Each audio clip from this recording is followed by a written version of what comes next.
Hello, everyone, and welcome to another episode of the Essays in Espresso podcast. This time, we're going to be talking about the anime X. This was recommended by our good friend Boken. Boken, how are you? Good. I'm glad I got to torture Asu. Good friend, they say. Yep.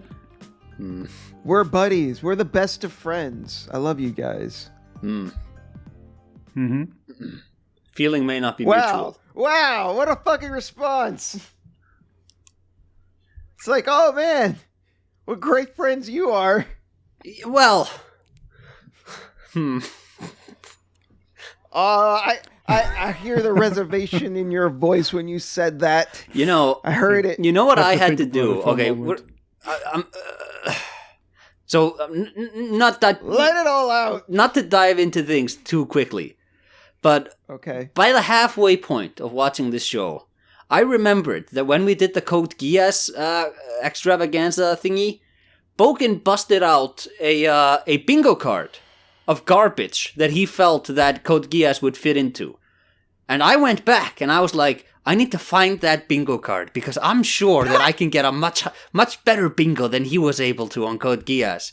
And I skimmed the episode, sadly couldn't find it, but that's how much effort went into my dislike of this show. No, I think I brought out the bingo card for the movie. Oh, it was the movie. Oh, that makes sense why I didn't find it. Okay, yeah. I think I remember that. I was like, for the series? I don't remember that. But yeah, the movie, that makes sense. It's probably in the movie. All right. So before we get into our thoughts on the show proper, Boken, what is your history with X and why did you feel the need to recommend this to us? Good question, actually. This is one of the first anime I've ever seen on German TV. Okay. It is 1999 is also when it came out, right? So it must have been either 99 or early 2000s. And we've had, I don't know, this is one of those introductions to anime. And I'm not big on nostalgia in general, but this one always stuck with me for various reasons. And I've also watched it like... Just to correct you real quick, the movie came out in 96 and the TV series came out in 2001 to 2002.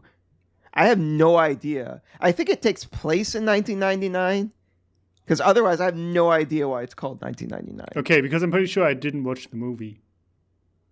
At least not as an introduction. I think I watched it later at some point. But yeah, it was definitely the show. So early 2000s is when I've seen this. And I wasn't aware of what anime even is. I think this and Cowboy Bebop are probably the first things I've ever seen. Maybe Wolf's Rain. Those were like the popular ones that played on Wolf's MTV. Rain. And I've watched the show on and off probably 6 times by now, and I was never really sure. Like I like it. I think there's a lot of good things about it. And when I started watching it, I was just too young to even like critically think about it anyway. And I've never been able to make up my mind about it one way or the other. So I thought, still this undecided thing in front of me that I like and somewhat dislike too, I might just bring it up in here and have you guys take a peek at it. Okay, so unlike Acer though, I also have experience with X. Although I saw it in reverse. I saw the movie first, and then I saw the series, which I remember was a very disorienting experience. The movie, on its own, is fucking incomprehensible. This was yeah. Go ahead. I was just gonna say, that was my experience with Full Metal Alchemist. When I got into anime because I watched the Conquerors of Shambhala movie like 10 times, and I just loved that movie. And then I learned that there's a show that happened before the movie. Okay, I'll watch that. But yeah, interesting. That sounds so fucking weird. Watching Conqueror of Shambhala first. Yeah, that's so weird. I love that movie. I think that movie genuinely, like, people need to go back to that movie because I see people shitting on it. I think that movie, just as a standalone, I get that people have, like, opinions on Full Metal Alchemist, but just as a standalone, I think that movie's phenomenal. That's like a fun, weird, magical action, Indiana Jones adventure anime, I mean, I be get what that you're saying. be that as it may, I don't think you can say the same about the X movie. Oh no, the X movie. So I feel like the show, it kind of felt like a fever dream watching it. The movie, I put it on, and then 40 minutes later, it was over. I think I was like, what the hell have I been, what was this? What did I just watch? Let's get to that towards the end. Yeah. I don't know. Should we start with like general feelings on both the show and the movie? You might hate me for this, but I actually prefer the movie. What? Yeah. No. Yeah. No. Yeah. That is incorrect. I can see some good aspects of the movie. We should get to it later, though. We should start with the show, but prefer it. Yeah, I genuinely prefer the movie. Only from the perspective of someone who has seen the show and knows what the plot is, right? Yes. Because, like I said, okay, so I want to make this clear. When I first watched the movie back in the day, I actually hated it because I didn't know what the fuck was going on.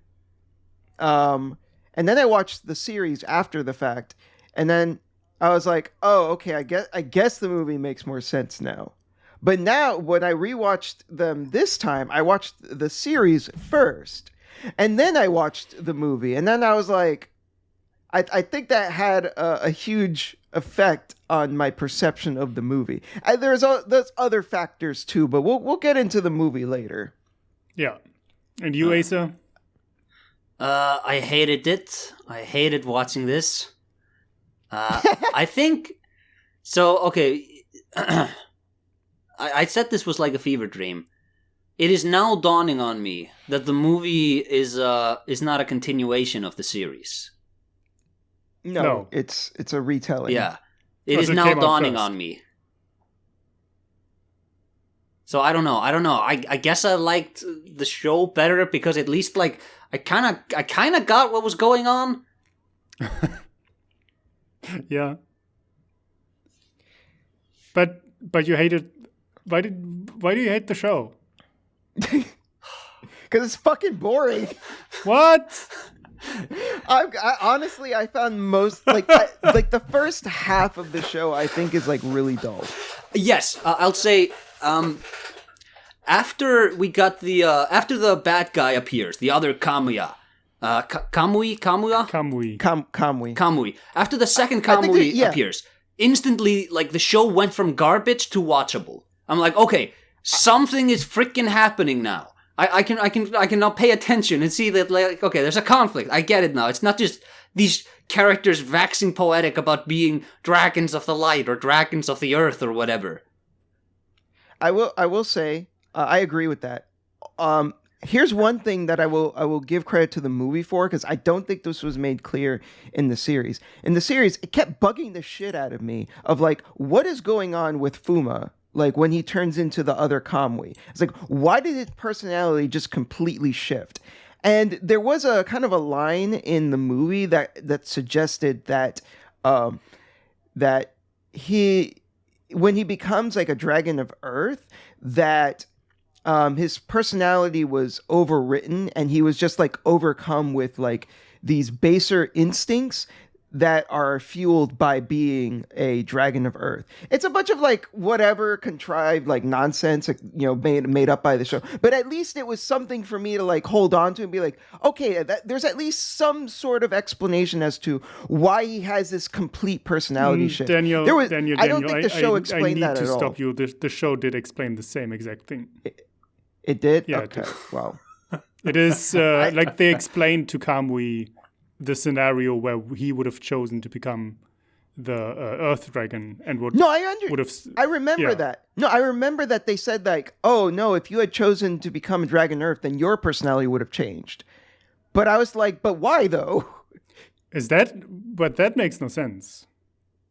Because he can't What? he can't choose to become an Earth Dragon, and then his personality changes. If that was Maybe the we should explanation, that makes no sense. Maybe we should explain to people what an Earth Dragon and what a Yeah, Heaven we Dragon should. are. Let's get into the plot. I'm Okay, gonna say. can I ask you what I like? I think I know what it is, but I'm not 100% sure. What do you want? What do you want to Okay. ask?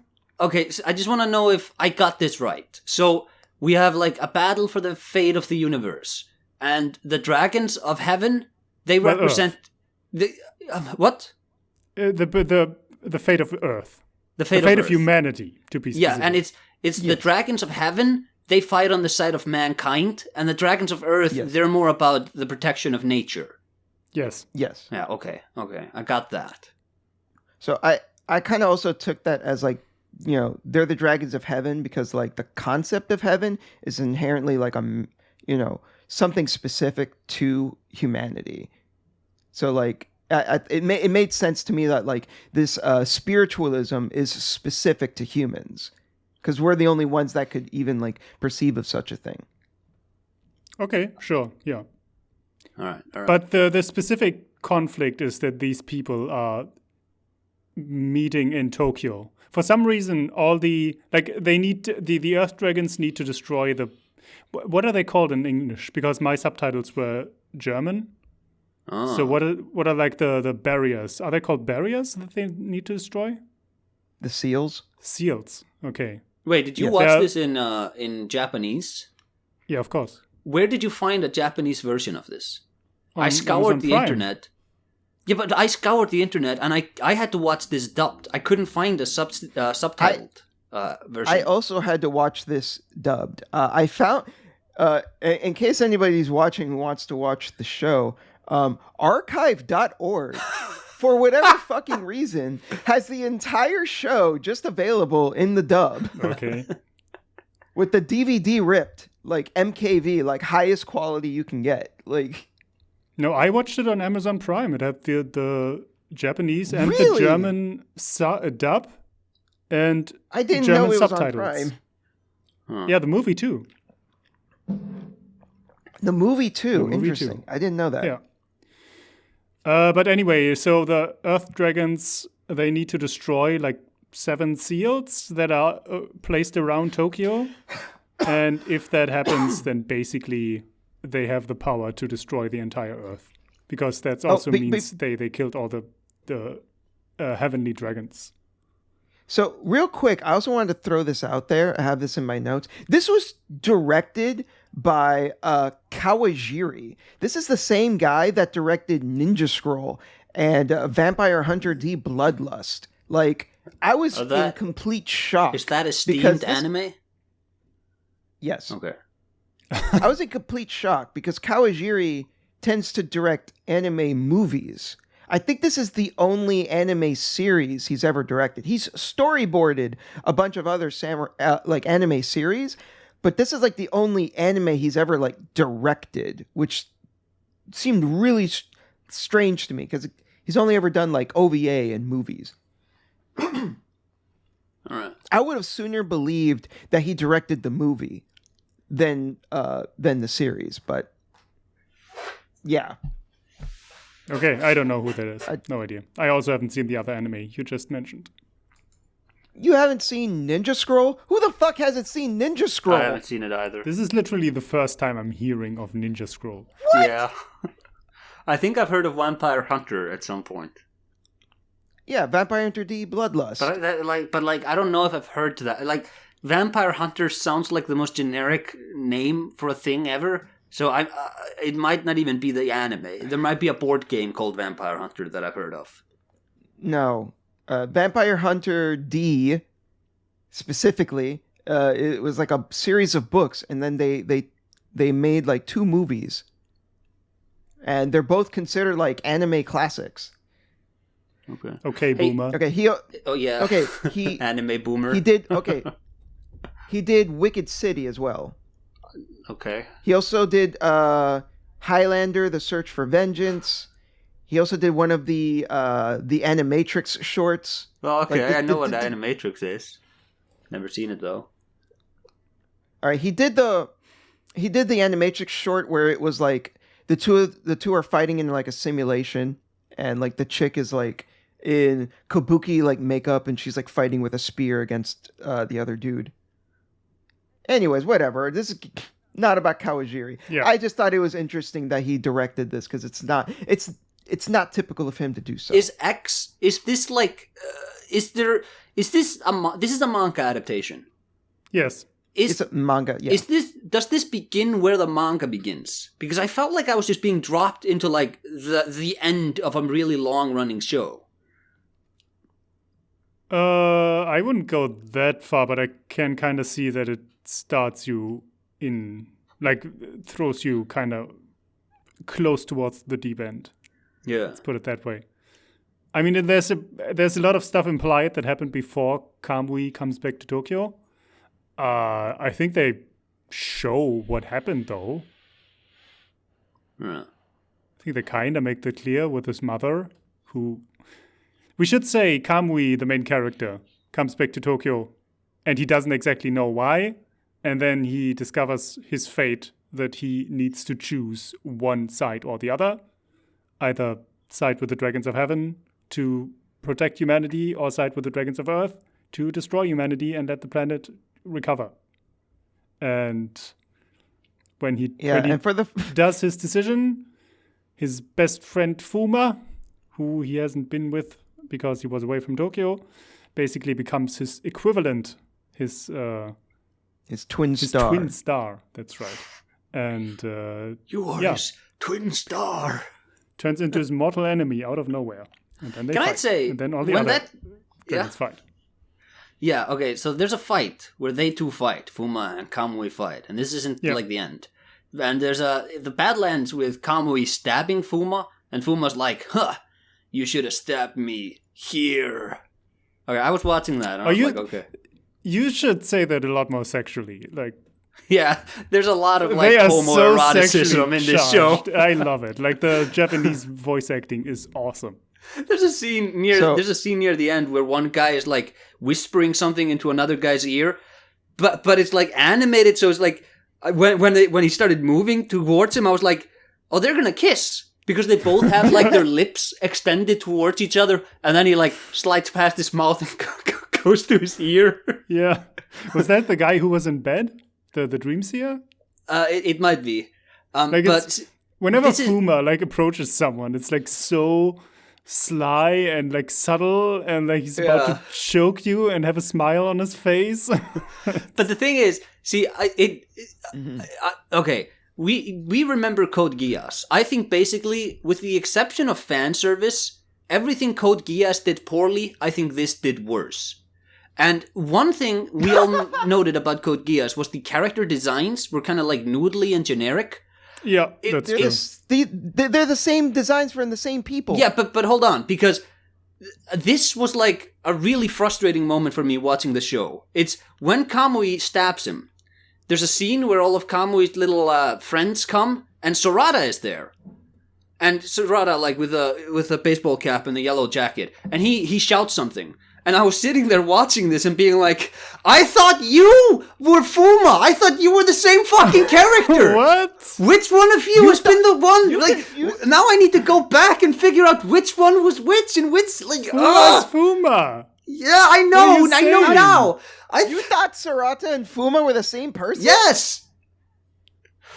No!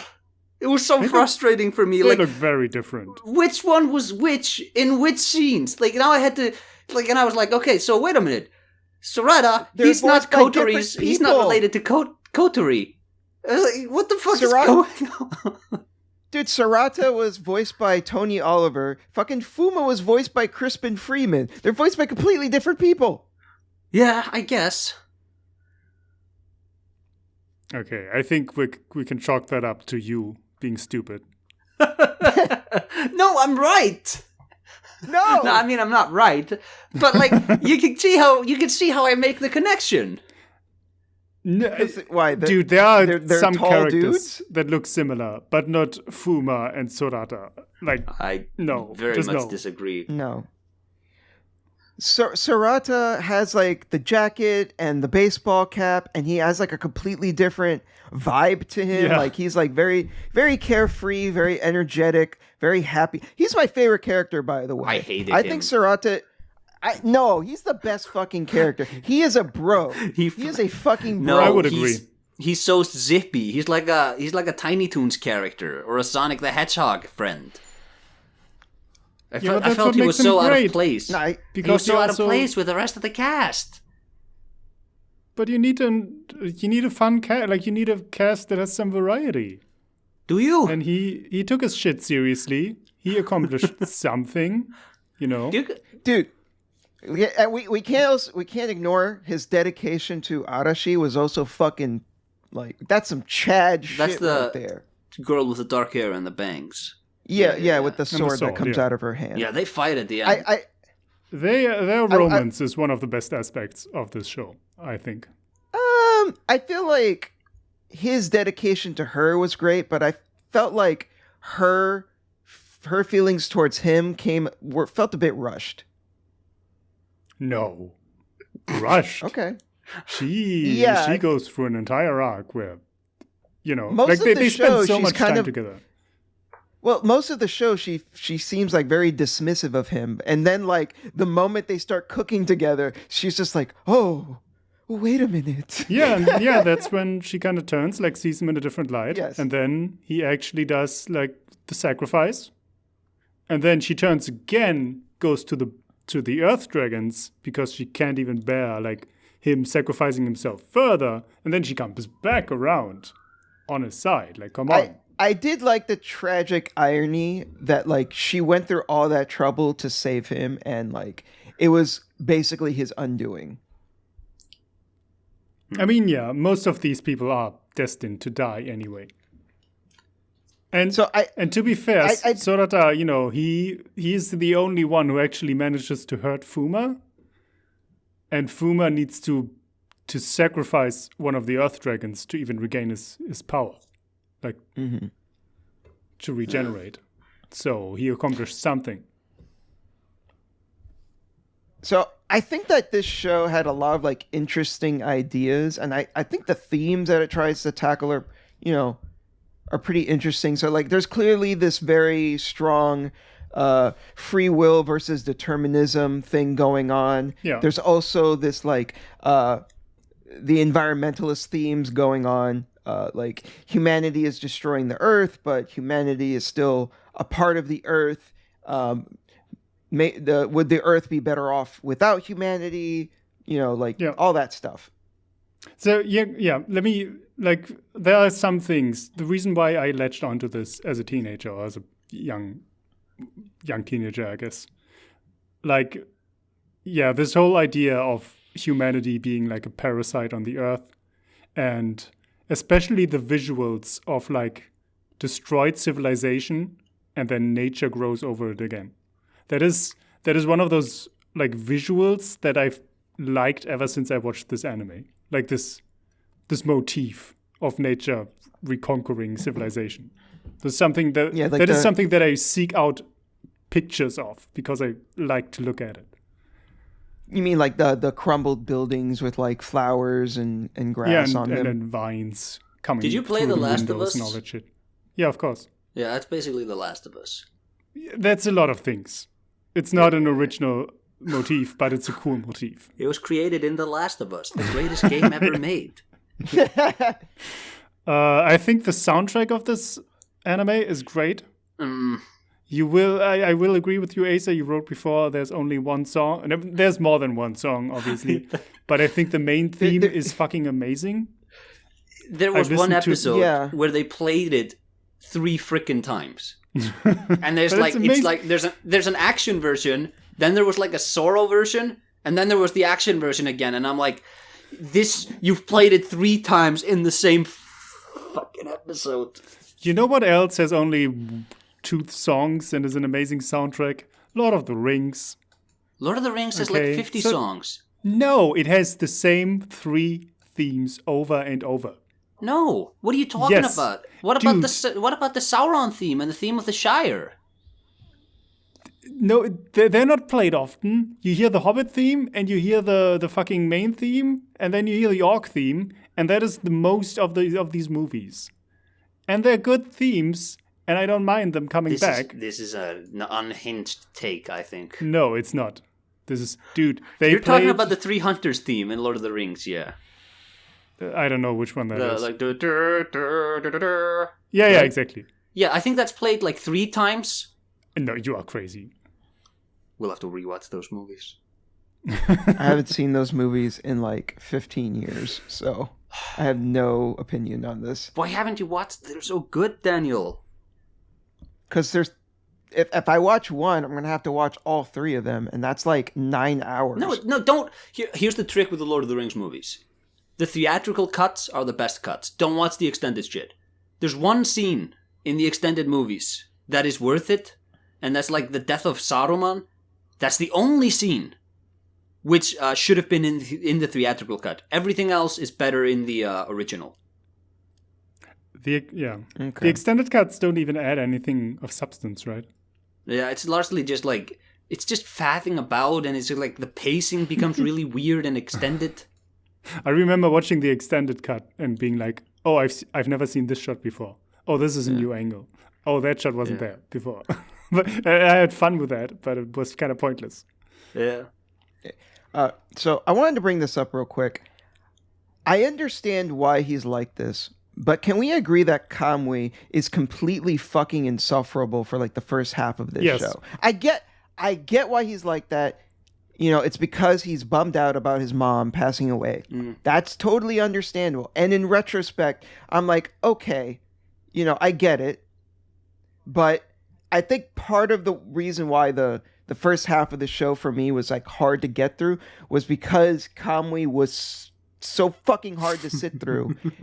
And he acts like a fucking petulant child. Like, and at time, like, I think some of his behavior is inexcusable as well. Like even with like the whole like, oh, my mom died thing, there are some times where people are like, hey, we can't do this, people will die, and he's like, you think I care about that? Fuck you, Kamui. He is kind of like I'm looking at my notes. The last note I took of the first episode was Kamui is so emo in the beginning. And then the first note I took for the second episode is, damn, Kamui is such a bitch. I think Kamui, he really reminded me of Lelouch. There's like a similar vibe. He has a cape in doesn't he have a cape in like the opening intro? Yeah, he does. In the movie. Yeah, but Lelouch is like so arrogant and full of himself, and Kamui is just angry. Yeah, Lelouch is a sociopath. Like, Lelouch is genuinely crazy. He just, like, in the first episode, he just, like, I'm gonna go kill my brother and take over the world. This is not that crazy, but I felt a lot of sort of similar vibes coming from him. Just like this high school boy who's above it all. But maybe that's a lot of anime. Yeah, but I think the proper word is... I think the proper term is angst. Yeah. Yeah. But he has a reason for it. Like, and there is, the character grows. You can't deny that. Sure. I think he's better written than Lelouch was. I'm just saying, the moment I watched it, I was like, I noticed I'm seeing something here that I think I've seen before. Also, he came before Lelouch, so if anything, Lelouch is the ripoff. Yes. My problem with Kamui, though, is, yes, he does technically have an arc, but I felt like it almost felt like it was like in his defense, when he changes his tune, when he starts becoming nicer for the second half of the show, it was after a really traumatic event. So I think I was going to criticize it, but the more I think about it, I'm like, okay, you know what? Watching his best friend kill his sister, who, you know, Kamui, who is in love with, Fuma's sister, like, that's Kotori. A really, really traumatic thing to happen to someone. I think it's understandable that, like, your demeanor would drastically change after that. Because, like, that's, not to mention, like, that was, his whole goal for the whole show was, I want to keep these two people, the people I love the most, safe. And one of them is dead and killed by the other one.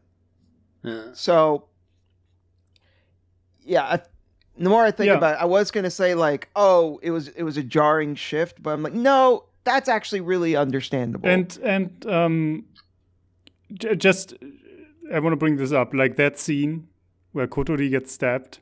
That is one of those visuals that I have like ingrained in my memory forever. I think that scene is so fucking good, and it looks so good. Like, okay, the whole Christian imagery and all that, blah, but that kind of comes out of nowhere. They show it before once in a vision, but it's Kamui stabbing her instead of Fuma, so you don't know really what's going on. But I would have expected they don't go through with it, and they just do. They fucking murder that innocent girl, and it's awesome. See, like in the movie, like I felt like her death had a lot less weight to it. It's a 40-minute movie. Time, well, it's a little bit longer than that. 45 or something. It's not 40. No. It was like an hour and a half. An hour and like 20 minutes. Yeah, it's normal movie length, but it should have been 2 hours minimum. But like, especially when the first time I watched the movie, I remember thinking, why the fuck are you killing her? It felt really random. And that, but when you have the context of the show, it makes more sense of like, okay, this is like, it ties into like the themes of like determinism, free will, like Fuma's free will has been like ripped from him, and he's being forced to carry out fate, which is to fulfill his role as the twin star and to kill his sister. Yeah. Also, I think in defense of Kamui, he needs to kind of be written this way. He needs to be angry and like just above saving humanity, because in the viewer's mind, there needs to be a possibility that he can turn into an Earth Dragon.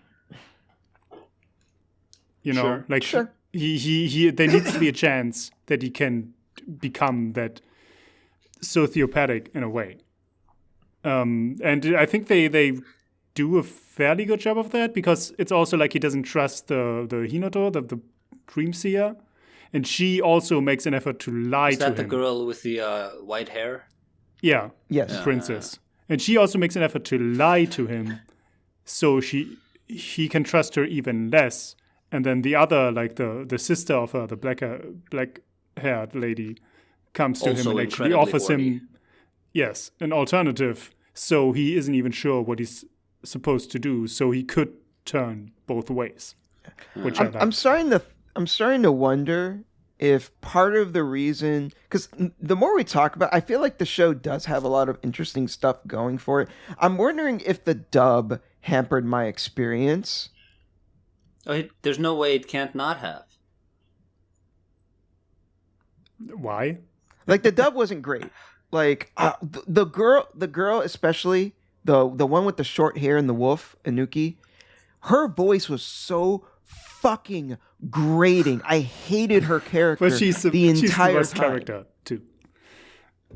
She's definitely the worst character. Yeah. Like, regardless of the voice acting, like she's definitely the worst character. But I can't help but feel like the girl that voiced her made it so much worse. She was just so fucking annoying. This is really like Speed Racer quality dub, where it's like, Kamui, he's gonna get the sword of heaven, huh?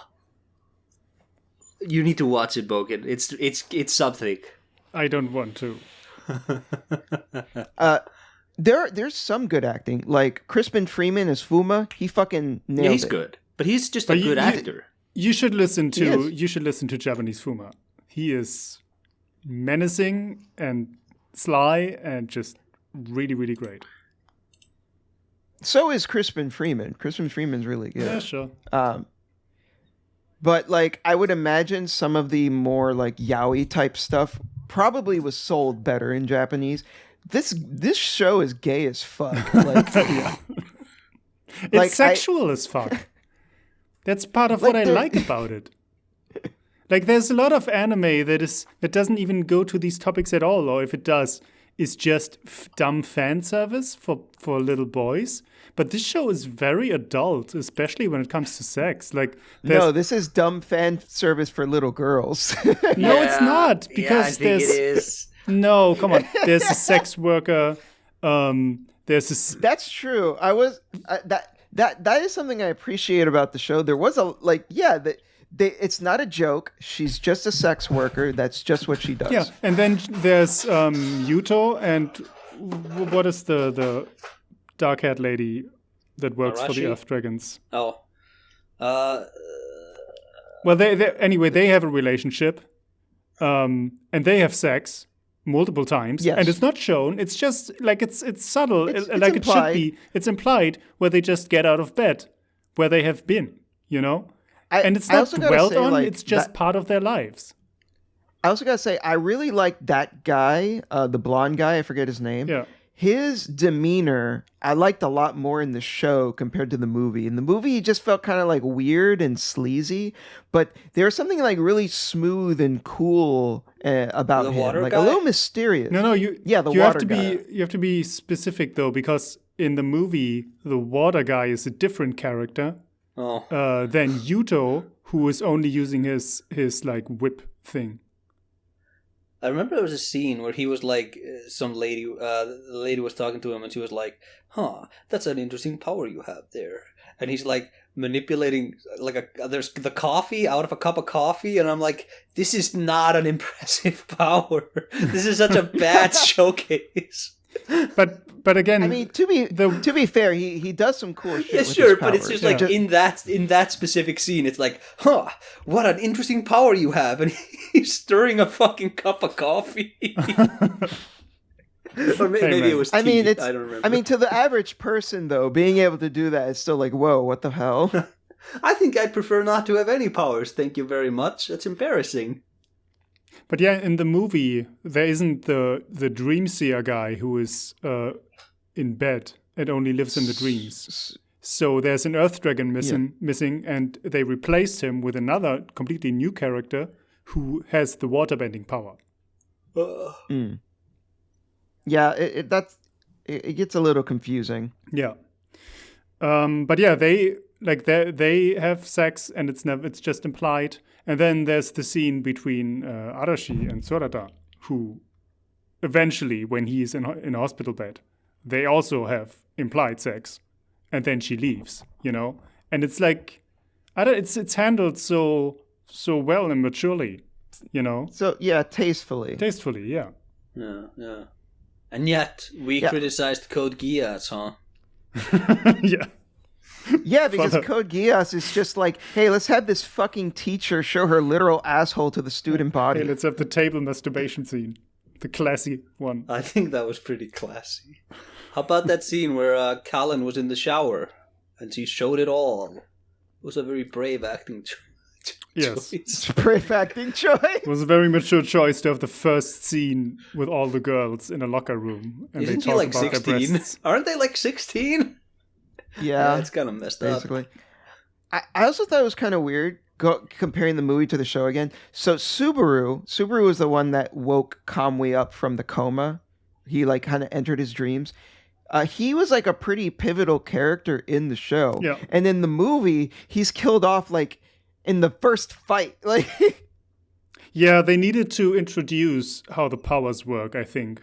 And they needed an action opening, which otherwise wouldn't have happened. So they just showed him die. yeah.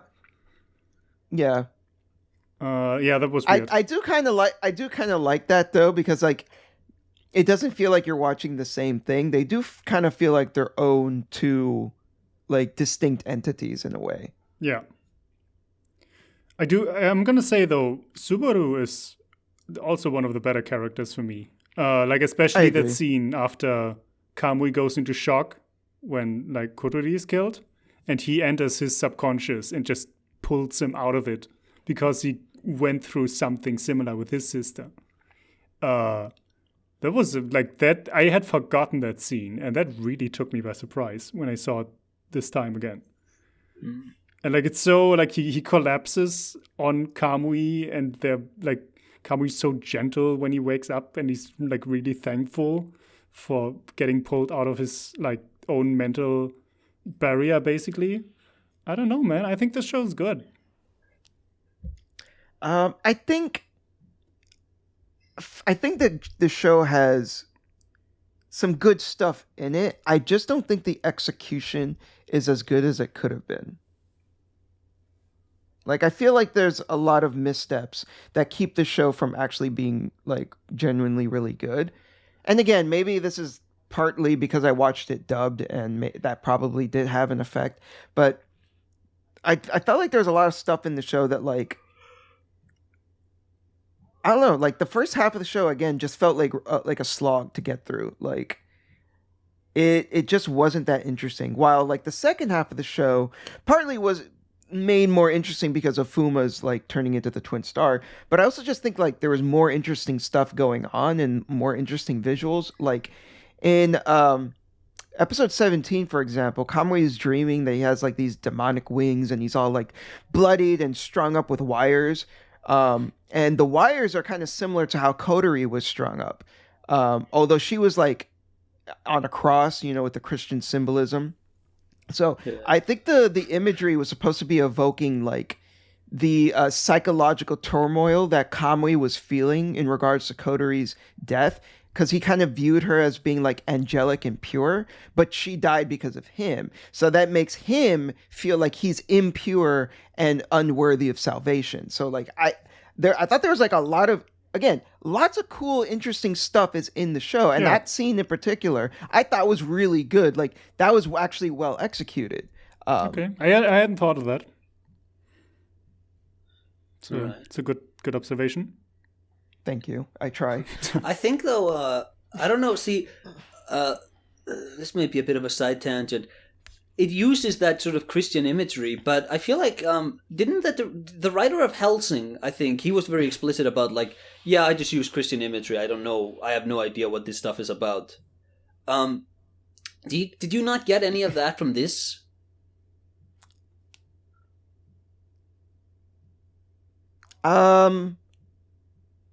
It's kind of hard to say. I don't know what, because like Clamp is made by like 4 different women, I believe. Yeah, it's an all-women team. I kind of find it hard to believe that all 4 of them are like, I don't know what Christianity is. We're just gonna shove this in here.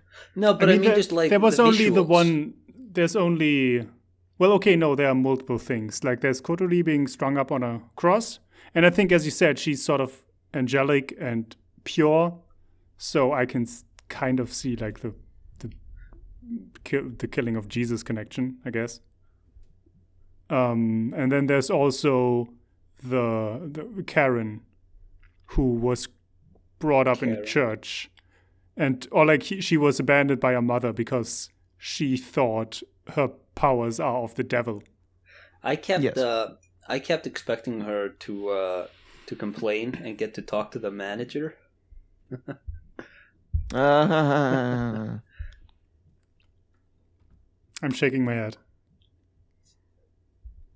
Karen. I actually quite liked.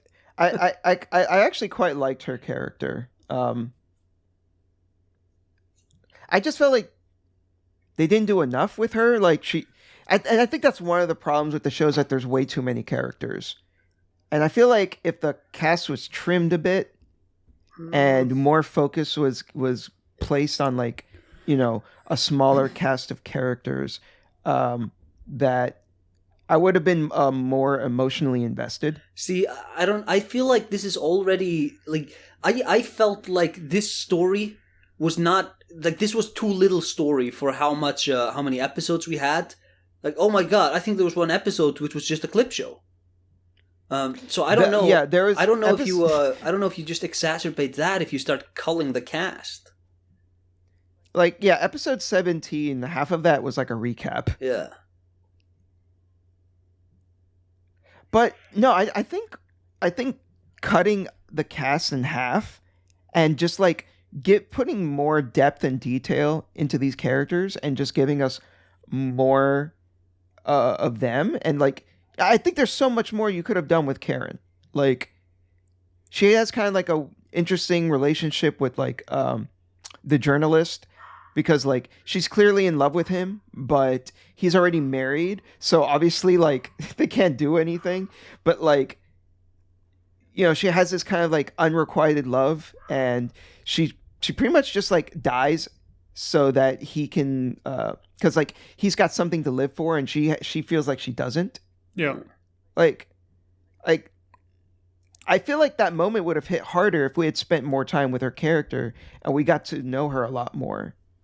I can kind of see what you mean, but I also think like that is something. I think their whole subplot was interesting in itself, because No, it they have was. the scene It where was. she like gets him to come to her home, and she puts him or puts him to sleep to take over his fight against his will, you know. And I mean, that is character development. And then they both fight, and she still sort of sacrifices herself for him, and kind of works through her issues of just self-worth, you know. I think they do something with most of the characters. I agree there could be more. I'm not saying depth. they didn't do any. I'm not saying they didn't do anything. I'm saying that I think they should have taken it further. Sure. I think for the amount of characters that there are, I think they did a fairly good job of giving everyone some traits and something to do. Like, I don't think any character is necessarily wasted. I could also see the show working with half the characters on each side, for sure. I think Yuzuriha is wasted. Get her out of there. Well, no, because she's dumb and she's useless, but she is tied to Kusanagi, the army guy. I did like Kusanagi too. Yeah, and Kusanagi doesn't do much, but he's just cool. He's a cool character. He does the right thing, and he's the only Earth Dragon who actually changes sides. I will say, Yuzuriha, I liked her a lot more in the movie, probably because she had a lot less screen time. But like when she dies in the movie, I actually felt kind of bad. I was just like, oh shit. Like, especially when she was talking about like how she didn't have a chance to fall in love yet because she was so young. That actually that hit me pretty hard actually. I was like, fuck. Like, I used to hate this character, but now I feel bad. I'm like, shit. Yeah, if you like, I think that's true. Like, if she is annoying because she keeps coming up in the show and keeps losing and being incompetent, and in the movie it's just like this little girl who also got tangled up in this fight, and then she's like, "Oh fuck, I'm actually dying, and I've lived nothing of my life." She's way more tragic in the movie. Yeah, that's true. It feels like she just kind of got roped into this bullshit, and now she's dead. But I could look at most of this cast and say something interesting about them. I feel like they've done like not enough, maybe, but something. Like, I think that the script is tight enough in that way. You know what I mean? Even the minor characters like Nataku, who's a clone, but then he sort of builds this father-son relationship with Fuma. You know, Yeah, I hear you, but like I felt nothing about that. Like with Fuma and like the clone or what, I was like, whatever. Whatever. It wasn't a hugely emotional moment, but it was built up, and I understood it. Sure. Yeah, and I think that's most of the cast, which I appreciate. Talking about what is her name? The one with a dog. Yuzuriha. Did you guys like the moment where she fights the computer lady and gets destroyed by vegan facts and logic? I hated that. Not because of that, but because like she has that conversation with Kusanagi. Oh, and yeah. Like, oh, no. I was so fucking mad. You're talking... is that the conversation where it's like, it's evil to kill people because it makes someone cry? Yeah, it makes someone sad. I was like, get this fucking surface level saccharine bullshit out of my face. This is stupid. Like, I understand she's a 14-year-old girl, and he was trying to put it in like simple terms for her to understand. But I was like, fuck this. I'm going to disagree with you on this. Because this is like the major theme that plays into the ending of the show. which Like people get sad, yeah, people die when they're killed, and people get sad. people die when they're killed, and other people mourn. This is the ending of the show. I mean, we don't have to go quite there yet, but I appreciated the ending, especially this rerun, to be honest. I thought it was quite good. It's such a... Bogan, come on, what are you doing to us? What? Well, the reason why I liked the ending, though, is because this is more of a personal bias, but like I feel strongly that free will should win over determinism, because I inherently dislike the idea that everything is predetermined. So I really like the idea that Kamui came up with a clever way to fight against fate. And this was something that was also, to the show's credit, was built up properly, because he had been wondering, why can't I do a fucking barrier field thing? What is this bullshit? Like, I'm like the most powerful thing in this show, and I can't do it. And it comes back at the end, and it becomes and it's the thing that saves the whole world. Yeah, true. So like I felt like it was good. It was like Chekhov's gun, right? Like they brought something up, and then it comes back later, and again it ties in with the themes in a strong way. He does the ultimate So barrier. I liked it, but he has to die for it. But what I like about that ending is Fuma is too strong. There is no one who can even Fuma is fucking talking about like power levels. He is so overpowered. yes. No one can even touch him except Sorata, who also has to kill himself. He had to kill himself in order to like harm Fuma. And it's like I don't know why Fuma doesn't just run around and kill everybody. It's just there's no one who can stop him at all. But in order to stop Fuma, what Kamui does is he lets himself get murdered. And see, and that's I will say that's one of the things that is a little shaky with because you can make the excuse of like, well, Fuma is just fulfilling like destiny, right? Like he's just doing what destiny is preordained, and it's like it just seems like a convenient excuse for him to like be kind of aloof and not do certain things and just win immediately. Yeah, I guess so. He does play around a lot. If Fuma was more determined, he could have ended this a lot sooner. Definitely. It did feel like though Fuma has this idea that he thinks everyone wants to secretly die, which I thought was kind of weird. When did he say this? Like he kept talking to people, and he's like, I know what your secret wishes. Deep down in your heart, you want to die. Like, he tells that to fucking everyone. No, he can read deep, secret wishes, but I think he learns about every character. And I think he says that to someone, but not everyone. I'm not saying he literally meant every single person. But I meant that he said that to a lot of people. And there was even one instance where he thought someone wanted to die, and then he changed his mind. And he was like, well, I guess I was wrong. But like that seems to be his default. It's like, oh, you secretly want to die. I think he tells people other things too, but I can't remember what all their wishes were. But yeah, that is part of his power for sure. It's just to read their hearts. It seemed to me that with it seemed to me that with a lot of people, his go-to was, you want to die. Like you secretly want to die. I think that's just what he told himself. It's like, you're going to die anyway because you're fighting me. Sorry. I think it has more to do with him being a dragon of Earth, and his goal is to get rid of humanity for the sake of the planet. So it might be that this is like him convincing himself that everyone wants to die anyways for the sake of the Earth. I don't know if that's specifically what was intended, but I think that's at least a way that a text can be read. I don't know. Talking about the ending, though. Okay, the ending. Kamui lets himself get killed by Fuma.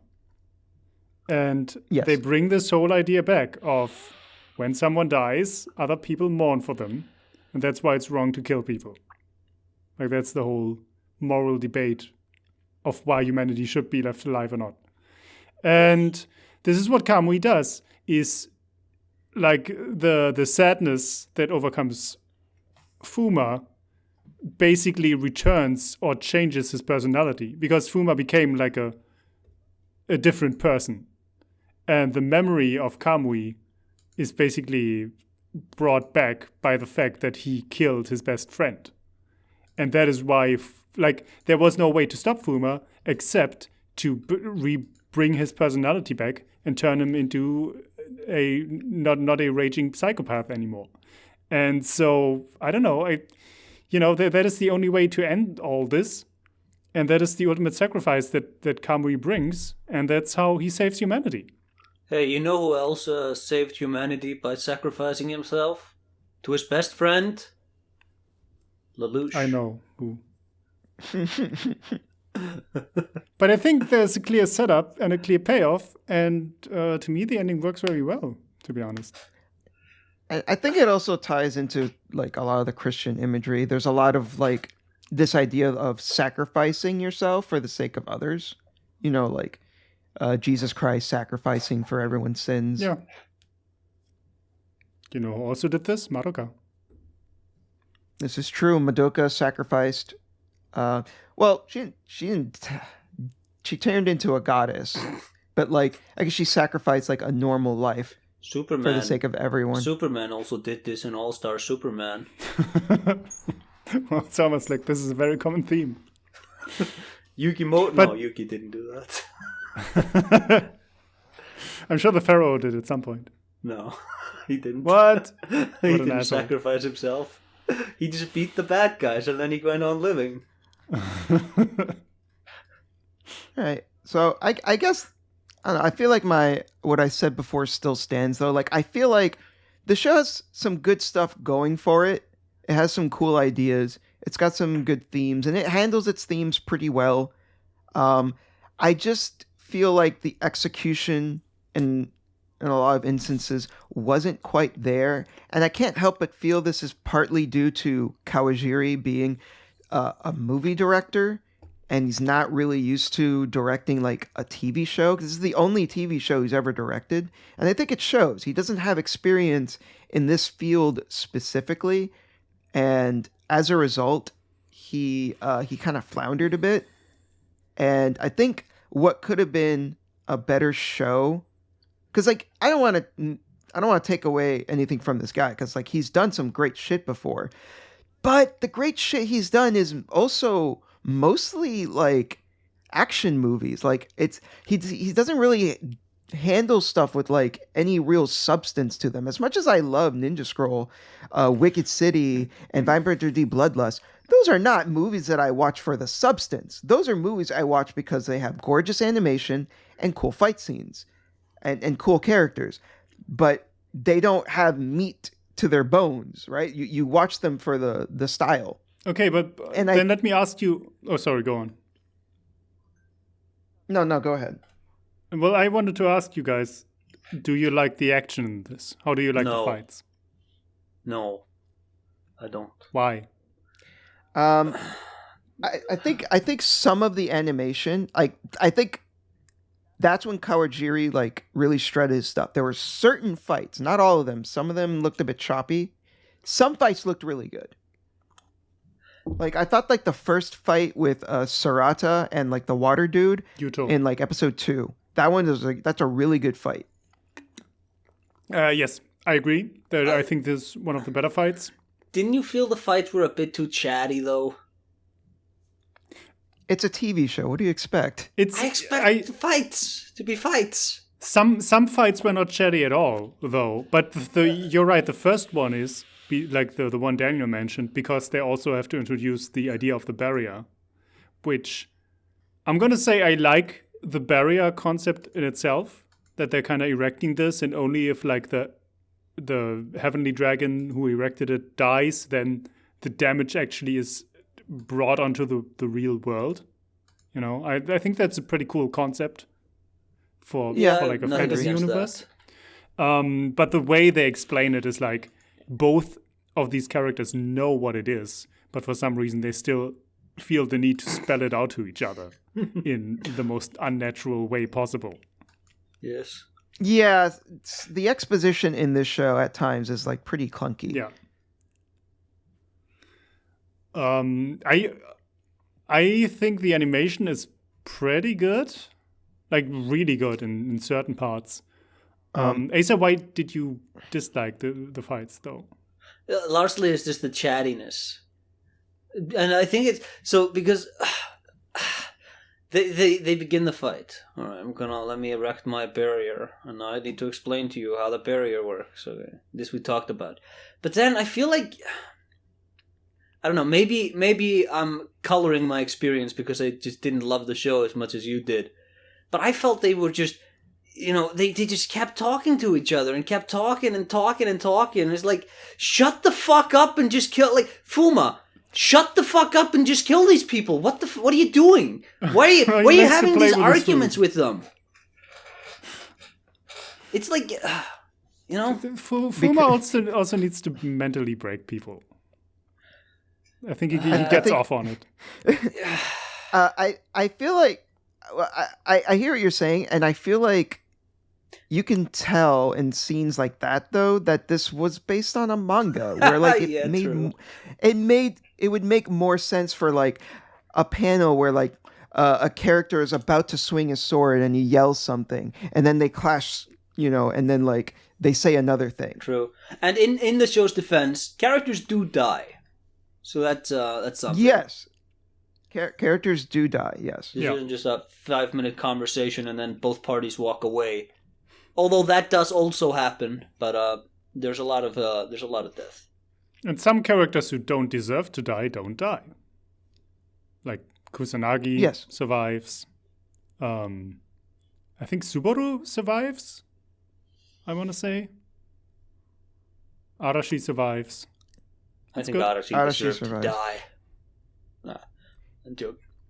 I think what bothers me about the fights is that, like, I think fighting in anime just wasn't that far. Maybe that's not true. I have never seen Yu Yu Hakusho. But I think the fights are just, like, the power levels are so all over the place. Sometimes the fights end within 2 seconds. Sometimes they go on forever. And then, like, I don't know, sometimes they manage to dodge Fuma's attacks, even though he just shoots, like, featureless shockwaves towards anybody. And it's like, why can't you hit them? Why can't you hit them? And then suddenly he hits, and it's, like, completely... Like, there's no strategy to how they're fighting at all. So that was something else that bothered me. I really liked how most of the characters had, like, these really easy to understand and defined abilities. So, like, Sarata had electricity, Arashi summoned a sword, you know, Karen had fire, but then Fuma and Kamui, what the fuck are their powers? I don't understand. Yeah. It just seems to be like these, just like force push or something. It's like, what the fuck is that? Yeah, and then their ultimate weapon is like a sword. But what do they need the sword for? Yeah, what do you fucking need a sword for if you can like just force push your way into victory? And then, yeah, as you said, most of the characters have really cool powers. But then they bring out Kusanagi, who also does shockwaves. He doesn't have anything cool by himself. He has the same shit that Fuma has. And then, he fights the wind dude, and they kind of like shoot some projectiles at each other. And then I guess the wind dude manages to not dodge one shockwave, and then he's gone. You know? And it's like, so, okay, I guess this fight is over. Nothing really happened.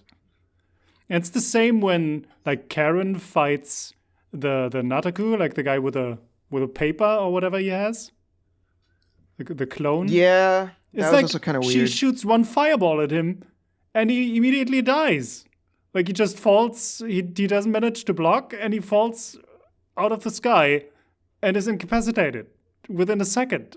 And it's like, the fight. I guess we're moving on now because we have to. But what the hell? It's just very poorly defined, all in all. And then towards the end, Fuma and Kamui, they just fly. I guess they can fly. Like, they can always jump really high and jump over the rooftops of Tokyo. But at that point, they just fly. Yeah. Fuma and Kamui's powers in particular felt the least defined. And after a certain point, it's just, I don't know. I didn't care for that. All right, do we want to talk about the movie now? Yeah, sure, we can go ahead. So, the reason why I prefer the movie is purely for shallow reasons. The fights are way fucking better. This movie is fucking gorgeous, and because the pacing was so quick, like I was consistently entertained the entire time, as opposed to the show where, like, again, like I still feel like that first half is kind of like rough to get through. While I felt like the movie had like really interesting visuals. It also made me feel nostalgic for that era of anime. Watching the movie, I was just like, fuck, I forgot that anime used to look like this. This looks incredible. Like, this is one of the most beautiful anime movies I've ever seen. And it felt like every single frame was like the animators and the artists just like poured everything into every single frame to just make the most gorgeous movie they could. I really loved that sequence where he's like drawing the sword out of the woman's belly. It's just like the slow sort of like just to watch her flesh like still kind of attached to it. Yes. Pretty good. Yeah, it is. The animation is incredible. I'm gonna say what I appreciated most about it is the atmosphere. It is so unbelievably different from the show. Like, this is an actual fever dream, where this movie is a nightmare. It's a horror movie, basically. There's so like the soundtrack is like this really uneasy sort of jazzy orchestral, just dissonant noise in the background the entire time. As they're fighting, and then like Tokyo gets fucked up in this movie. Like everything gets destroyed, everyone dies. Yeah, I was gonna say the movie also felt a lot more tragic compared to the show. The show kind of ends on kind of like a nice, hopeful note, but by the end of the movie, almost everyone is fucking dead. Like, like the death of Sorata and Arashi felt a lot more tragic because he died. Like, they didn't establish the whole like, oh, I'm gonna dedicate myself to you and die for you. But like, having watched the series first and knowing that, like, even though it wasn't established in the movie, I still felt that. So like, when he dies and then she dies immediately afterwards, I was just like, fuck. Yeah. That hit really hard. This is part of why I don't like this movie is there's no message at the end. It is just miserable. Everyone is dead. Everything is destroyed. But Kamui somehow saved the world and had to murder his best friend. And it's just pain and suffering. Is this the same director? Keijo or whatever you said? Who made this? No, this was not directed by Kawajiri. This was directed by the guy that did Metropolis, if you've seen that movie. I have not. For the Fritz Lang movie? No. From 1928? No. Oh. Let's see. This guy directed. Imagine if he had two movies. He made two movies, one in the 20s and then this one. And then he died. Galaxy Express 999. This guy's name is Rintaro. Galaxy Express 999. Did he work on something I could conceivably have watched or heard of? Reign the Conqueror? Excuse me? No. I'm trying to look. I don't. What the fuck did you just say to me? I think he did the anime of Akagi, which is made by the same guy who did Kaiji. Okay, I watched Kaiji. So that's I mean, that's kind of a connection. Okay, this guy did Space Captain Harlock, the original, Yeah, the 1978. original. Yeah, not the remake. Not the new one, Asa. Don't get it confused. Not the new one. No, the old show from the 70s. Mm. Okay. Yeah, I'm trying to see what else. Did he direct a Yu-Gi-Oh? Or Code Geass? Or One or the Code other. Geass? No. No, that's it. That's all I got. he make- I'm looking at what he did. I think that's it that you would know. Did he make the Berserk anime? No. Ironically, though, he did do a movie in 1985 called The Dagger of Kamui. Okay. Just kind of strange. But Kamui, the name has meaning. It's like the killer of the gods, or some like Kami, of course, means god in Japanese, Yes. and I think it's Kami, like a yes. it's like a play on words. He's something of the gods. Shiro, she, I think, is death. Which is also like 4 is a unlucky number because that's also she. So it's like Kami, Shiro, God, death. I can pick it. I can see that. So I do want to be clear though, like the Series X is like on a technical level, like from a story writing perspective, is like more competently put together. I just prefer the movie as just like a watching experience. I mean, let's not mince words here. This movie is incomprehensible if you haven't seen the show. And it is. Yeah, I said that. It's I even. said that earlier. It's even incomprehensible if you have. In some cases, like this movie just doesn't work on its own. It works kind of if no, you just want absolutely to not. take your brain off and just enjoy the atmosphere and the visuals. It's like David Lynch's Dune. You need to know what's going on before you watch it. Yeah, I guess so. Yeah. Yeah, sure. And that's Except I'd much rather watch this movie than fucking Dune. I like Dune. The that's Villeneuve okay. version. I don't know if I want mean, to watch this again. I don't know. I honestly would not mind watching the movie again just because I really like the atmosphere, I like the vibes, and it looks great. I think a lot of the visuals are like super unique and interesting. I think it's a cool movie. I think you could make a killer AMV out of this. Probably. Yeah. But it's I don't think there's much else to say about Is the this movie. 2003? yeah, it is literally. There's nothing more to say because the movie has so many obvious flaws. Like you can't even talk about the depth of the characters because there is none.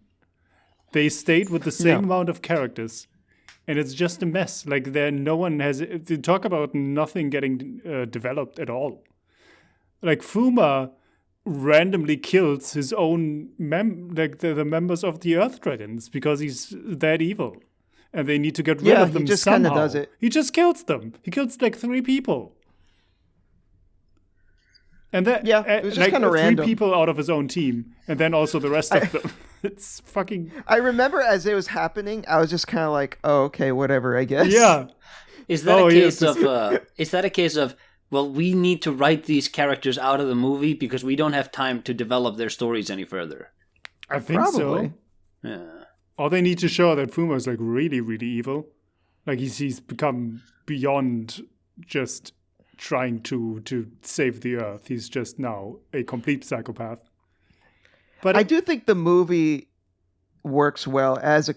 It's ironic to say this because the movie technically came out first, but I do think the movie works well as a companion piece to the series because you get like this gorgeous animation, and the show fills in a lot of the blanks that the movie left. to be fair, the manga is already out at that point, right? So it's more like a Yes, companion piece to this the is manga. true. This is true. Although the manga didn't stop until like 2003 and never actually finished. Yeah. So I don't know know. if you want to talk about that real quick.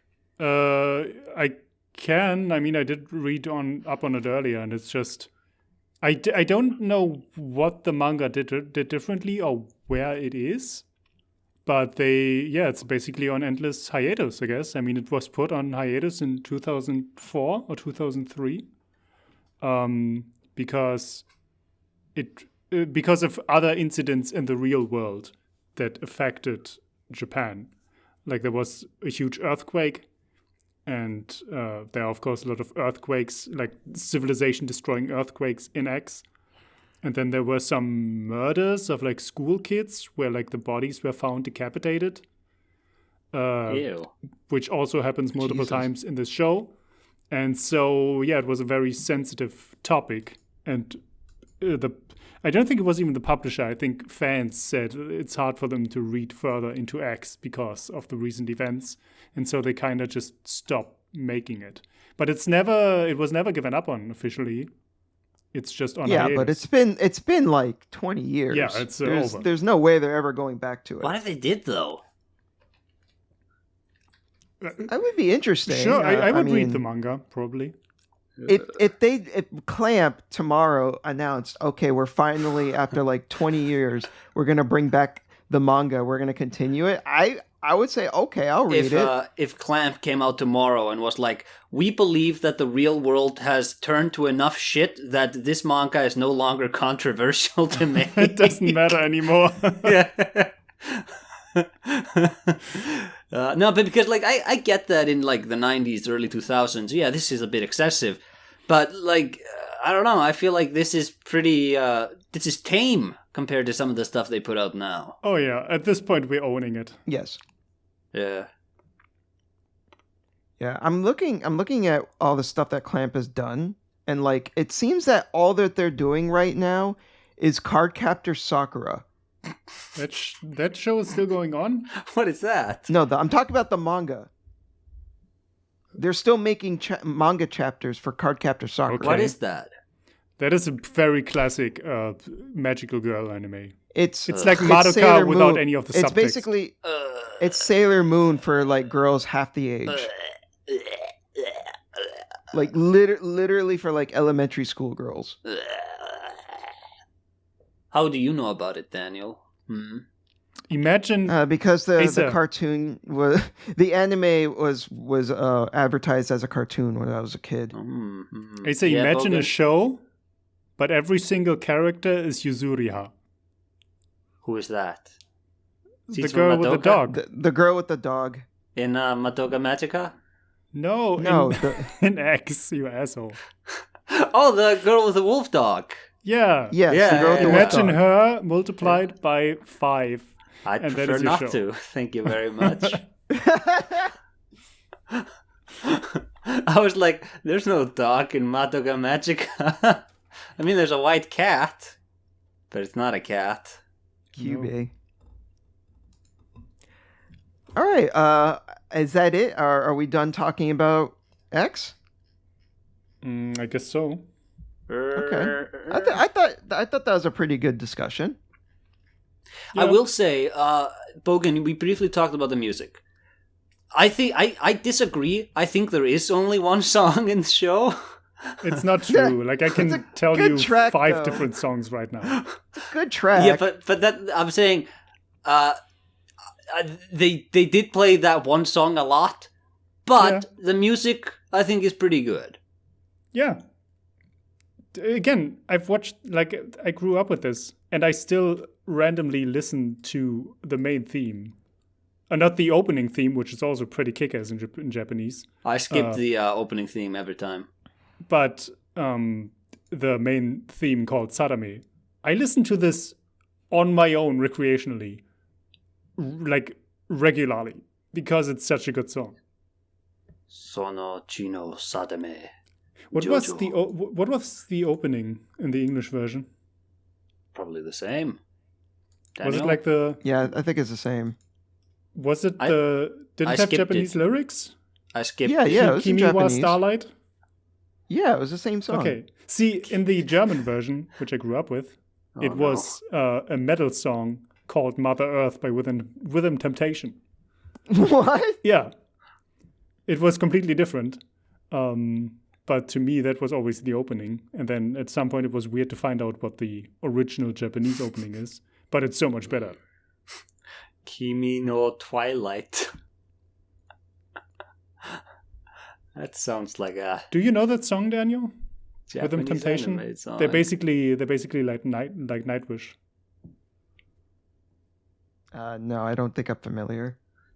Okay, I'm gonna post it to you. In parentheses.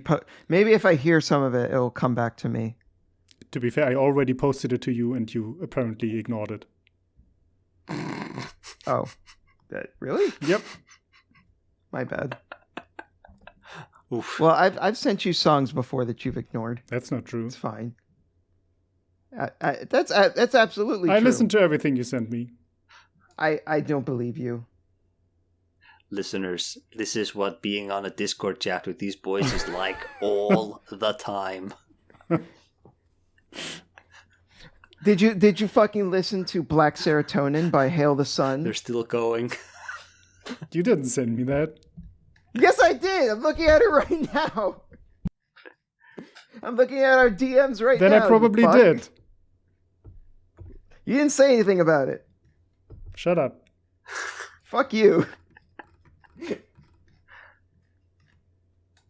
Anyways. Oh, I didn't listen to Acer. that, actually. Yeah. Hey, don't we have to give it a review? Yes? Yes, we have to. Yeah. I guess. You, Daniel, you have to give thumbs up or thumbs down. Boken gives out of 5 stars, and I do a 0 out of 10. Remember? No. Remember? Don't You don't get to dictate don't how you I remember rate something. that this is the system we had? This is how it works. You don't get to dictate how I rate something. This is Would how you it gonna has to shun be. tradition? Fuck tradition. Wow, you're a real Fuma, I guess. Does that make you my twin star? No.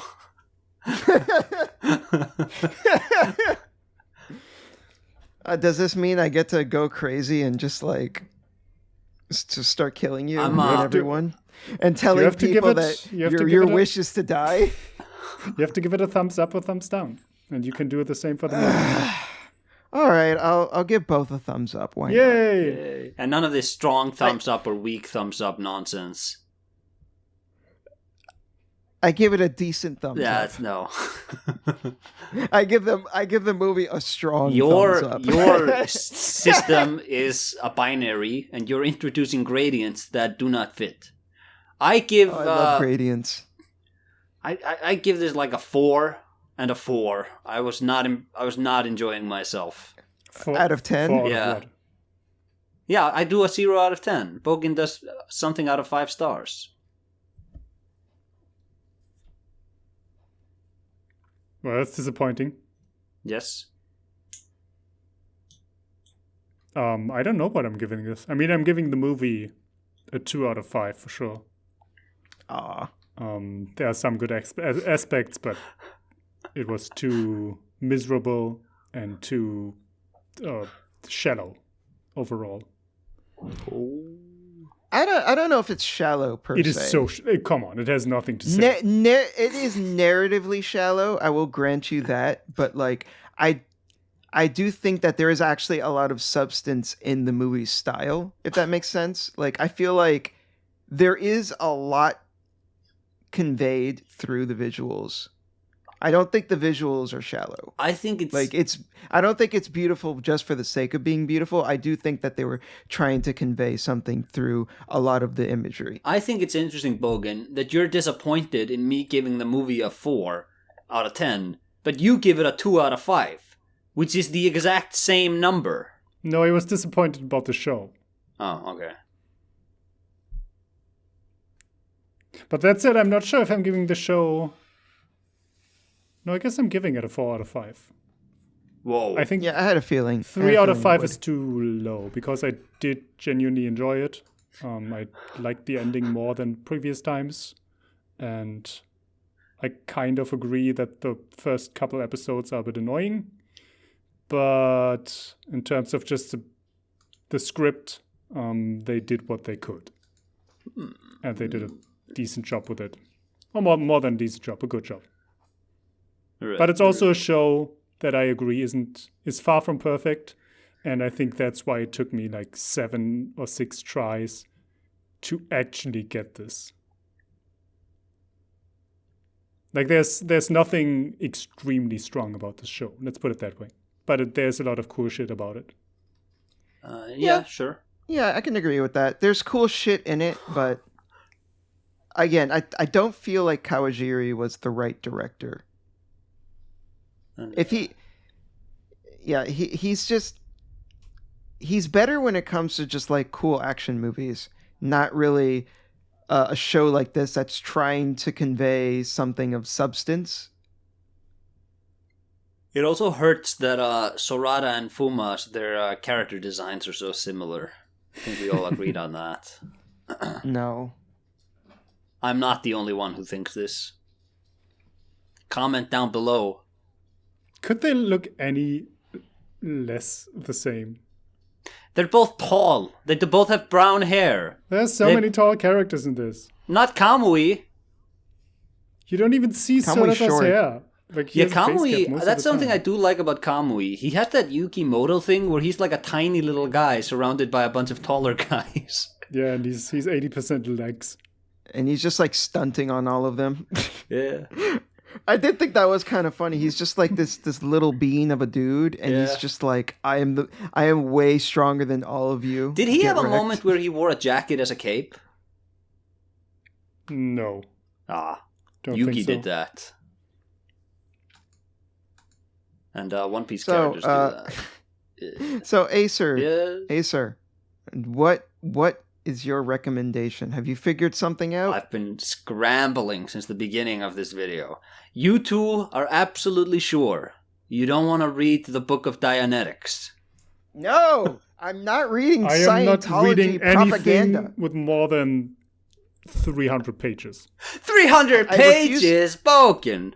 That's not even, like, I couldn't even recommend a Lord of the Rings. Good. I don't want to read Lord of the Rings. I I think, hate those books. what? Nah, but I get it. I think Dune is like 500 and something pages, so I couldn't even recommend that. See, I want to recommend a book, listeners, to class this joint up a bit. God knows we need it.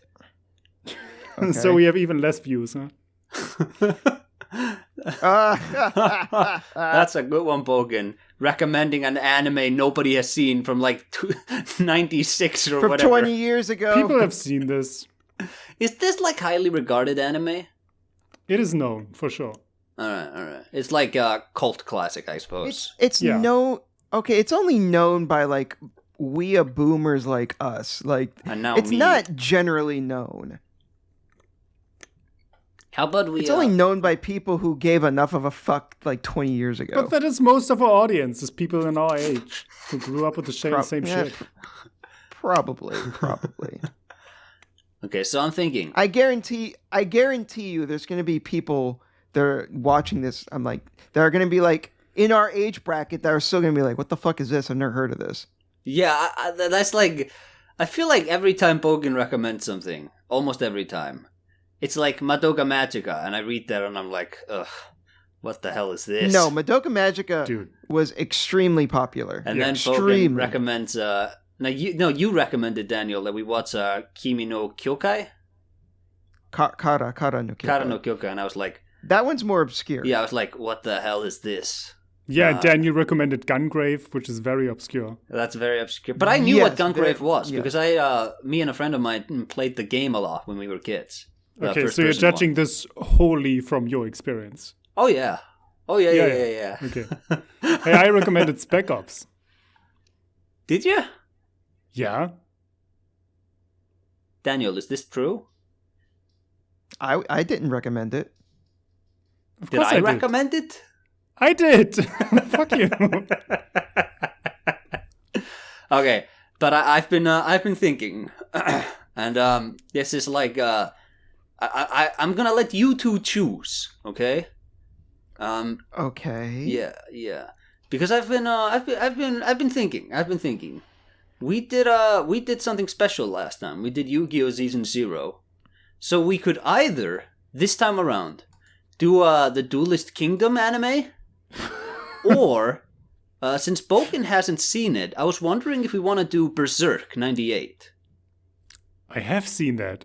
Have you seen that? You said you hadn't Yeah. fucking seen that. No, I always say that's the only Berserk thing I've ever seen or read. Is this true, Daniel? Does he say this?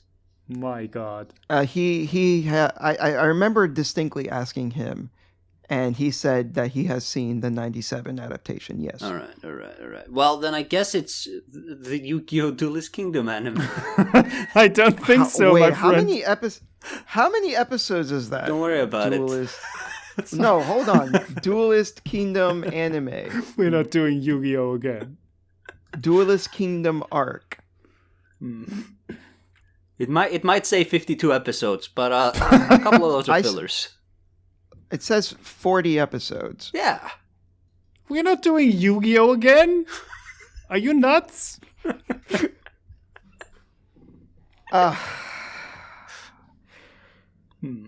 40 episodes of Yu-Gi-Oh! Dude, are you actually considering this? I think he is. No, we can veto. Daniel, we don't have to do this. Oh my! I'm scrolling through 40 fucking episodes. The worst part is I would rather watch Yu-Gi-Oh! Than discuss Berserk with you.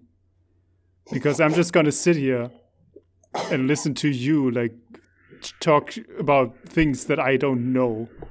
Because you're gonna spoil the whole fucking Berserk plot to me. No, it's pretty easy to talk about the 97 adaptation. Yeah, I'm on a podcast with you guys, and I know you don't do this. You never stay on track. We're not doing Berserk if we've all seen it. That's against the point. I think At least one of us has to have not completed it. didn't we all play Spec Ops? No, I never finished Spec Well, Ops. okay, finished, but When we did Spec Ops for the podcast, that was the first time I actually okay, let me beat it this time. Because the last time I played, I got halfway through and I dropped it.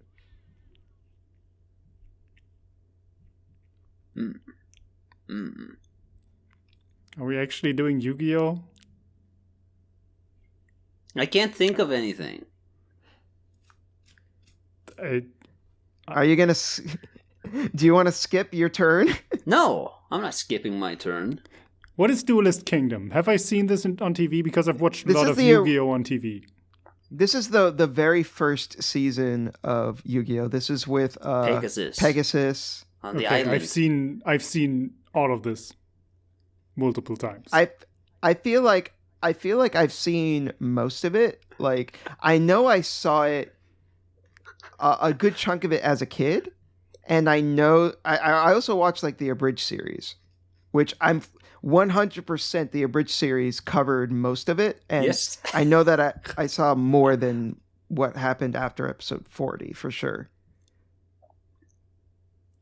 Oh yeah, I also feel like they go to episode 40, but that's probably the Johnny Steps episodes. Well, that may have been filler, which isn't counted. I don't know.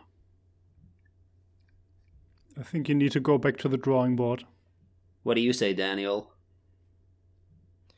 I'm on the fence because my biggest point of contention concerning this is simply that we already did Yu-Gi-Oh! We did Yu-Gi-Oh! Season 0. Yes. So it feels redundant to do more Yu-Gi-Oh! What do you mean? Or at least Also- maybe not redundant, but repetitive. Also, we did Yu-Gi-Oh! Season 0 as a compromise so that I get to recommend garbage at some point. And you just did. No, I did not. But that's the only reason why we did Yu-Gi-Oh! In the first place. And now we're going to do more Yu-Gi-Oh! Unironically? Yeah, but okay. Yu-Gi-Oh! Season 0, largely garbage. Yeah. Yu-Gi-Oh! After that, largely good. I'm sure. Do you want? If we decide on this, do you want us to watch it sub or dub? Subbed, of course. Doesn't count otherwise. It doesn't count otherwise. So, You want that Kenjiro Zuda goodness. well, but I also want Joey Wheeler's like Brooklyn accent. You can get that from the Abridged series. So can I watch the abridged series instead? No. You'll probably do just as well to watch that. But no. No. I'm less liking this now. I also don't really want to watch Duelist Kingdom. I'd rather watch Battle City with you guys, but it won't make any sense if you don't watch Duelist Kingdom first. We know Duelist Kingdom. I've seen this 3 times on TV, dude. You know nothing. You've seen the Yeah, docs. I know. I remember the scene where Pegasus, or where he fights Pegasus, and then like the Pharaoh puts down a card, and then he switches to the normal Yugi who doesn't know what the card is, so that's how they get around Pegasus' mind reading ability. I know this shit. You spoiled it for Daniel, just letting you So know. wait, no, you didn't spoil anything. So what was it called? It was Battle Kingdom. Duelist Kingdom. No, Battle Battle No, City. City. no, the one that you want is Battle City. Yeah. Okay, how long is that? Battle City, Yu-Gi-Oh. You have to be careful because there's like an arc in the middle of that, which is like the virtual world arc, and it's like 40 episodes of filler. Oh, I think fuck I me. remember that. We have to fight Noah in the digital world. You actually don't. Why can't I get a straight answer? How many fucking... I don't need to know how many duels. Give me the episodes. I don't need to know how many turns. We're in the fucking duel. How many episodes? Hey, be careful not to read too deep into the duels. They may spoil you. Why am I not getting a straight answer on how many episodes there are in this fucking arc? Is Battle City the one where they get like the power suits? No. Battle City is the one with the Egyptian gods, where Kaiba hosts the big tournament. Kaiba always hosts a big tournament. No, he did it literally once. Well, he did it once again later on, but that was a filler arc. The Grand Championship with Siegfried von Schroeder. How many episodes is it? I don't know. Well, Daniel's So looking it okay, up. I see here season 2, Rulers of the Duel. Is that it? I don't think so. Season 3, Noah's Saga and Enter the Shadow Realm. Okay, so they're just merging these seasons very weirdly. Look, all I know is that the final 3 duels are probably like 20 episodes in and of themselves. Yeah, I'm not getting a straight answer here on how long Battle City is. It doesn't matter, because we'd have to watch Duelist Kingdom first anyways. Oh, God. Dude, just tell us next time what you recommend. This fucking guy. This fucking guy. Because I already know what I want to recommend you fucks. What do you want to recommend? I already got that shit locked and loaded. What do Me you too. wanna I'm recommend? always prepared. Oh. And you can't, and you don't have your shit together, Acer. I always show up and I'm just like, this thing. You only had 6 months to prepare. Coming in here disheveled. Yeah. I mean, I don't want to bury the lead and tell you what I have in mind because, I want to leave that for when it's actually my turn. Well, I'm wondering, since I can't think of something, do you want to have a turn now and I'll just have 2 turns next round? No, I don't want to give you 2 turns in a row. What? But no, we can do Daniel now, then Asa, then me again. Yeah, and then me. But that's the way it And then you, should yes. go. Or Daniel again, whatever. Doesn't matter to me. Okay, is that what we're gonna do? We're gonna do my recommendation, and then we'll circle back to Acer. Yeah, Sure. sure. All right, we're watching Fate Zero. I already watched Fate Zero. No, you didn't. You saw the first episode while playing Hollow Knight. I Yeah. like it. This I've guy, been meaning to Bogan. rewatch this actually. Bogan, this guy. How many episodes is this? It's like 25. Fuck. Yeah, it's not long at all. It is a perfectly sized series. There was a guy who was locked in a basement in a chair, and there were like snakes in the room with him. To be fair, Daniel, we kind of had a Fate Zero discussion already. No, not a super in-depth one. Kind of. No. Shut up. I want to rewatch this show. It's one of my favorite anime. I want to rewatch it, and we're going to talk about it. And Acer hasn't seen it. What if we watch the 2003 version of Full Metal Alchemist? I was talking about that earlier. I've seen that. Oh yeah, you both seen that probably. Yes. No, I've seen Brotherhood. Oh.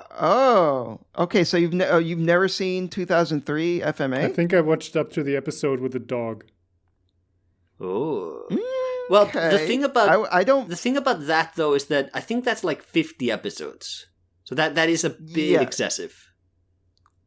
I personally don't mind rewatching it. I personally do. You do mind. Yes. Why? You don't want to watch it. 50 episodes? Yeah. Yeah, but it's Full Metal Alchemist. But that's 25 hours of my life. What? No. Yeah, on a good show. No, it's like 13 hours. It's only 20 minutes per episode. It's 24. And in between me Oh, getting come up, on. getting Yeah, but like snacks, half of changing that is the episode. the opening and the outro. Fine, I don't fucking care. Whatever. Okay, so wait, are we doing Fate Zero or are we doing FMA? What are we doing? Let's do FMA. Let's do Full All right, Metal we're doing. I haven't seen Full Metal Alchemist, all three, in like however many years, but I remember thinking the direction was a hell of a lot better, even though the story was weaker than in Brotherhood. That's going to be interesting. I thought the old version is garbage and that's why everyone likes Brotherhood. But okay. Oh. No, everyone liked the original show a lot, and people only changed their minds when Brotherhood came out because people realized that it was unfaithful to the manga. Therefore, suddenly it's bad, instead of judging it on its own merits. Yeah, but I think there is also the case of there's a lot of plot threads which the 03 one kind of just fumbles, and there's a lot of ruled inconsistency in 03, Yeah, which aren't in Brotherhood. I am not trying to say the 03 version was perfect and everyone was stupid. It has its issues, but I'm telling you that the main reason why people shit on it is because it wasn't faithful to the manga, and less to do with what was in the actual show. I think it's a lot darker in very interesting ways. Okay, let's do it. All right. Are we throwing in Conqueror of Shambhala? We don't have to, but like I like that movie. I don't mind. I mean, All right, let's do that. I don't see why not. I mean, it is, canonically speaking, it is considered the ending of 2003. So Sure. even though I personally don't like it as an ending, but whatever. I know you love that movie. I'm just saying specifically, I don't like it as its function as an ending. Well, maybe I don't like you. You thought about that? You crapping on the movie No, that I All love? right, let's end it. You guys No, I getting into didn't spoilership. think about that because I wouldn't assume something like that from you. I guess that was my mistake. I expected too much. Yes. We'll see you all with All right. Full Metal Alchemist 03 in a year or whenever we get around to watching it. Yep. It's not gonna take that long. Ah, true. All right, goodbye everyone. Bye. Bye. Bye-bye, mama.